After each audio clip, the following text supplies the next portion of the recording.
What's up, guys? It is Carly here, bringing you your weekly dose of horror, and today I'm going to be getting into the first movie that is a part of a franchise, and that is Alien from the year 1979. Now, Alien, here I have the quadrilogy, so that is the first four movies, and then of course you have the Alien vs. Predators as well as the newer ones.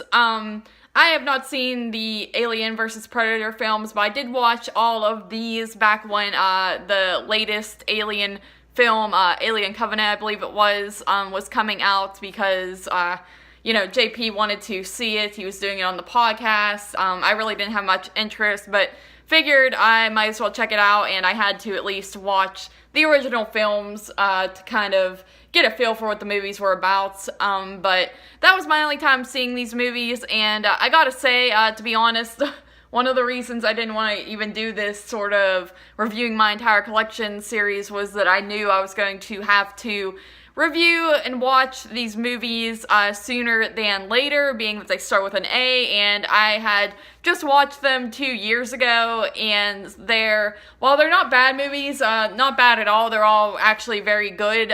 They are very long, and they're not really films that I necessarily love, but figured I could get them out of the way either way, but you guys know I can't stand watching long films, especially if they're not my favorite genre of horror or whatever. So, but anyway, we're here to talk about the first Alien film today, and that one I was kind of looking forward to rewatching because it's the most horror out of all of them. That's one thing I don't like, is these movies have a lot of action in them, especially as they go on, and kind of, while it's still horror, it kind of, strays more into the action territory, which I'm just not a fan of. But this first movie is just a straight up horror movie, and a lot of people compare The Thing to this, and I would agree. You have, of course, this group of characters who are on this spaceship, and they're, up in outer space, and they are in sleep mode, Cairo sleep, I think that's what it's called, Cairo,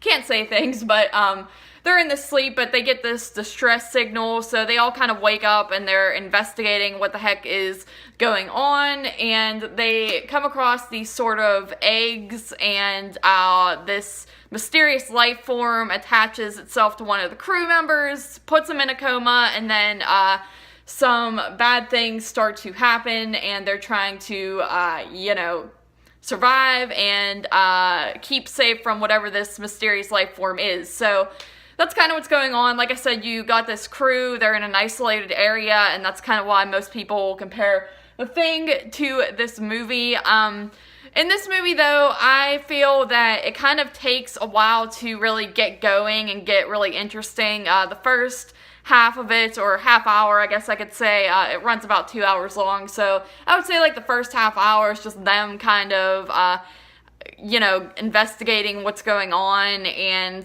then of course their friend gets attacked, and that's all you're really dealing with, and I'm just not overly interested in that first half, and it takes up until there's sort of, the famous sort of attack scene that goes on in this movie is when I kind of get a little more into it. The special effects in it are fantastic. You don't really get overly that many effect moments, but when you do, they're really well done. It's another reason it's often compared to The Thing. It does use those same sort of effects that are kind of gross and also just disturbing to watch, so I do really enjoy that about it. I think the alien itself, when you see it close up, is terrifying with all those, mouths it's got going on. I think it's a very scary image, and it would be horrifying to be kind of in this isolated situation with this type of creature, so I think that's all scary, as well as the fact that it does take place in space. That's another thing. I'm not a big fan of movies that take place in space. I'm just not really big on that type of setting, but at the same time, I think it's really creepy. I think space is just a scary thing. It really just kind of makes you think about how weird the whole universe is when you really start to overthink it. So I think that setting is definitely scary and makes you feel very alone and isolated and helpless, so I like that. Of course, you have Ripley, the main character here, played by Sigourney Weaver.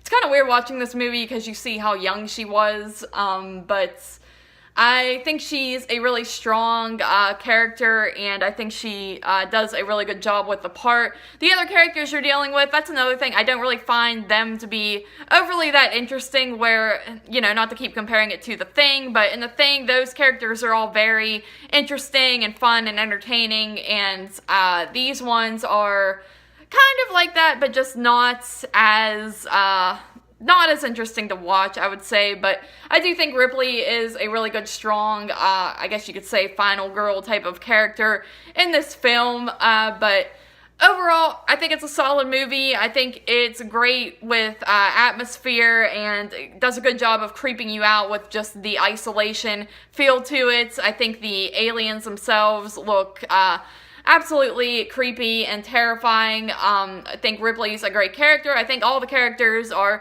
good characters, just not as interesting as I would like. My only issues really with the movie are that it is a little bit too long for my liking, especially since it takes me a while to really get into it. I know some people would not feel the same. A lot of people really love this movie and would consider it one of their favorites, but for me, I'm just not too into it, but I do think it's a solid movie, and it definitely has been great inspiration for other movies that follow it. So with that being said, I give Alien an 8 out of 10.